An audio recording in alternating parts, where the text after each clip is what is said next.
I read an article about how many elderly people froze to death on reservations in the Northern Plains, and I had the chance to visit a reservation down in South Dakota, and what I saw there literally changed my life.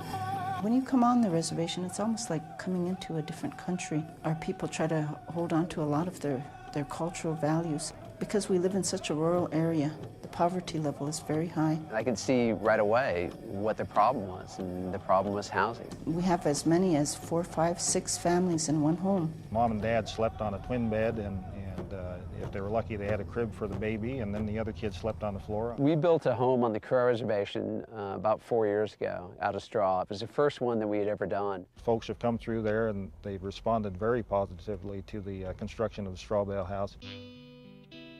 Straw is something that is grown on almost every reservation throughout the Northern Plains.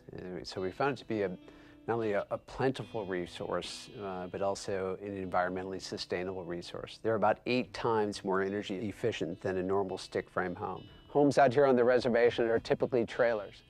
And trailers have such little insulation, and temperatures are 20, 30 degrees below zero for weeks at a time. When you run out of fuel, it's a life-threatening event. Usually when you're building a house, about 60% of the home costs are the labor itself.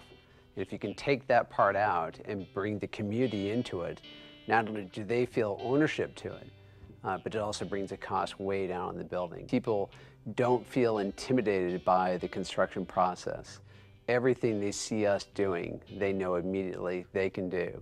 One of the key components of this project is the working together and bringing together of people. People just, they were like, how can we do this? How can we build a home like this? The mission of our program is to teach the community how to do this first, but we also want it to be a cultural experience at the same time. You see how fast the culture is eroding on these reservations.